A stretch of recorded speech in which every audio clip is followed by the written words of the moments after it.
கர்த்தருக்கு ஸ்தோத்திரம். நாம் இப்பொழுது வருடத்தின் முதல் மாதத்திலே காணப்படுகிறோம். நான் எப்படி வேதத்தை தியானிப்பது, எந்த புத்தகத்தை படிப்பது என்ற முறையில் நமக்கு ஒவ்வொருவருக்கும் குழப்பம் காணப்படுகிறது. தேவனாகிய கர்த்தர் எங்களுக்கு வெளிப்படுத்தின வார்த்தைகளை உங்களுக்கு சொல்ல நாங்கள் இந்த வேலையிலே கடமைப்பட்டிருக்கிறோம். நீங்கள் படிக்கும் வேத பகுதியோடு நாங்கள் சொல்லும் தேவனுடைய வார்த்தைகளை அனுதினமும் நீங்கள் தியானிக்கும் பொழுது வேதத்தை, அதன் சத்தியத்தை உங்களால் எளிதில் புரிந்து கொள்ள முடியும். வேதம் இவ்வாறாக சொல்கிறது. சங்கீதம் 1 அதிகாரம் 2 வசனத்தில், கர்த்தருடைய வேதத்தில் பிரியமாயிருந்து இரவும் பகலும் அவருடைய வேதத்தில் தியானமாய் இருக்கிற மனுஷன் பாக்கியவான் என்று. வேதத்தில் அநேக காரியங்கள் ஆதியாக முதல் வெளிப்படுத்தின விசேஷம் வரை சொல்லப்பட்டிருக்கின்றன. இன்றைய நாளில் வேதத்தில் சொல்லப்பட்டிருக்கிற நாட்களை குறித்து தியானிக்கலாம். நாம் ஒவ்வொரு நாளை குறித்து அனுதினமும் தியானிக்கும் பொழுது வேத சத்தியங்கள் நமக்கு புலப்படும். ஆதியாகமத்தை காணும் பொழுது 1ஆம் நாள், 2ஆம் நாள், 3ஆம் நாள், 4ஆம் நாள், 5ஆம் நாள், 6ஆம் நாள், 7ஆம் நாள் என்று சொல்லப்பட்டிருக்கின்றன. அது மட்டும் அல்லாமல் 40 நாள், 150 நாள், 7 நாள், ஜென்ம நாள், உண்டாக்கின நாள், புசிக்கும் நாள், சிருஷ்டித்த நாள், 8ஆம் நாள், 3ஆம் நாள் என்று நாட்களை குறித்து அநேக காரியங்கள் இங்கே சொல்லப்பட்டிருக்கின்றன. இன்றைய நாளிலே 7 நாட்களை குறித்து நாம் காணலாம். அந்த 7 நாட்களின் சிருஷ்டிப்பு பற்றி அல்ல, அந்த 7 நாட்களின் பெயர்களை குறித்து.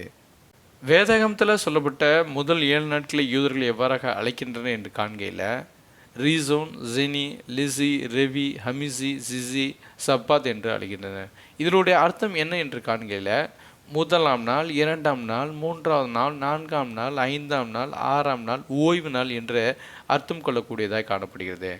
ஆனால் நாம் அந்த நாட்களை ஞாயிறு, திங்கள், செவ்வாய், புதன், வியாழன், வெள்ளி, சனி என்று அழைக்கிறோம். இங்கே நம் நாட்களில் சொல்லப்படுகிற வார நாட்களின் பெயர்கள் எப்படி வந்தது என்று காண்கையில் ஆதியாகமம் 11 அதிகாரம் 28 வசனத்தில் தேராகின் ஜென்மபூமி ஊர் என்கிற கல்தேயர் தேசத்து பட்டணம் என்று சொல்லப்பட்டிருக்கிறது. தொடர்ந்து ஆதியாகமம் 11 அதிகாரம் 31 வசனத்தில் ஊர் என்கிற கல்தேயருடைய பட்டணத்தை விட்டு தேராக மற்றும் ஆபிரகாம் அவன் குடும்பத்தோடு கானான் தேசத்துக்கு போக புறப்பட்டான். தேராக மற்றும் ஆபிரகாம் கல்தேர் தேசத்து பட்டணத்திலேருந்து, அதாவது பாபிலோனிய தேசத்திலேருந்து வந்தவர்களாக காணப்பட்டனர். அது மட்டும் இல்லாமல் யோசுவா 24 அதிகாரம் 2 வசனத்தில் அப்பொழுது யோசுவா சகல ஜனங்களை நோக்கி, இஸ்ரவேலின் தேவனாகிய கர்த்தர் சொல்லுகிறது என்னவென்றால், பூர்வத்திலே உங்கள் பிதாக்களாகிய ஆபிரகாமுக்கும் நாகோருக்கும் தகப்பனான தேராக என்பவன் நதிக்கு அப்புறத்திலே கூடியிருந்தபோது அவர்கள் வேறு தேவர்களை சேவித்தார்கள் என்று சொல்லப்பட்டிருக்கிறது. அவை என்ன என்று காண்கையில் ஊர் என்பது பாபிலோனில் உள்ள மிகப்பெரிய ஒரு நகரம். இது சந்திர வழிபாட்டுக்கும் பிற விக்கிர ஆராதனைக்கும் மையமாக இருந்தது.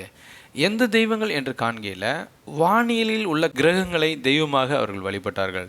அந்த கிரகங்கள் என்ன என்று பார்க்கையில் சூரியன், சந்திரன், செவ்வாய், புதன், வெள்ளி, வியாழன் மற்றும் சனி என்ற பெயரை கொண்ட கிரகங்களாய் காணப்படுகிறது. இந்த 7 நாட்களை தங்கள் கிரக கடவுள்களின் பெயர்களால் அவர்கள் பெயரிட்டார்கள். சூரியன், சந்திரன், செவ்வாய், புதன், வீனஸ், வியாழன் மற்றும் சனி கிரகங்கள் இரவு வானத்தில் தோன்றும்போது மெதுவாக நகரும் வேகத்தில் இருந்து அவைகள் வரிசைப்படுத்தப்படுகின்றன. இந்த நடைமுறை ரோமானிய பெரஸில் பரவியது. ஏனென்றால் அவர்களும் கிரகங்களை வழிபடுவர்களாக காணப்பட்டார்கள். இறுதியாக வாரத்தின் நாட்களுக்கு இன்றும் நாம் பயன்படுத்தும் பெயர்களுக்கு அது வழிவகுத்தது. ரோமானியர்கள் 7 நாள் வார முறையை எபிரேய நாட்காட்டியில் ஆரம்பகால கிறிஸ்தவத்திலிருந்து ஏற்றுக்கொண்டார்கள். இவர்கள் இன்றளவும் வேதத்தில் சொல்லப்பட்டிருக்க பிரகாரமே தங்கள் நாட்களை அழைக்கிறார்கள். நாம் ரோமானியர்கள் முறையை பின்பற்றுகிறோம். தொடர்ந்து வரும் நாட்களிலே இந்த நாட்களை குறித்து நாம் அதிகமாக தியானிக்க கர்த்தர் தாமே கிருபை பாராட்டுவாராக. 1 நாளாகவும் 28 அதிகாரம் 9 வசனம் இவ்வாறாக சொல்கிறது, நீ அவரை தேடினால் அவர் உனக்கு தென்படுவார் என்று.